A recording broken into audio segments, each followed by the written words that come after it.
আপনাকে আমি বলে দিচ্ছি, আজকে আপনার বউকে বলে দিবেন। আপনাকে বলছে যার যার স্ত্রী আছে, এই ছেলেরা তোমার মায়েরাকে বলে দিবেন, আম্মা যখন আপনি আমাকে বগুড়া পাঠাবেন না, তখন 20 টাকা আমাকে খুচরা করে দিয়েন তো আম্মা, আমার পকেটে 20 টাকা দিবেন। আর বলবেন আব্বু যত ফকির পাবা 5 টাকা করে 2 টাকা করে দিবা।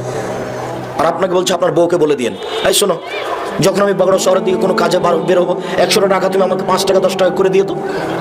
বুঝাতে পারি না মনে হয়? কোনো ফকিরকে বলবেন যে মাফ করবো, মাফ করো। ফকিরের সাথে কি অন্যায় করলেন যে মাফ করো বলছে? এই স্বভাব পাল্টে দিতে হবে, এই স্বভাবই বাদ। এই ছেলে তুমি তোমার মাকে বলে দিবে, আম্মা আমি যখন বাজারে যাবো তখন আমাকে 20 টাকা 25 টাকা খুচরা দিয়েন তো আম্মা, আমার পকেটে খালি ফকির এসে চাই তো তুমি দিবা, আমি যেমন দিতে পারি, ঠিক আছে তুমি তোমার মাকে বলবা। আর আপনাকে বলে দিচ্ছি আজকে যে বউকে বলে দিবেন, শোনো একটু খুচরা টাকা করে রাখিয়ে তো, খেয়াল করে আমি যখন বের হবো তখন ব্যাগে দিও তো, আমার পকেটে দিও তো। ফকির মিসকিনকে দিতে হয়। তো একজন এসে বলছেন যে ফকির মিসকিন কারোর প্রতি আমি নরম হতে পারি না।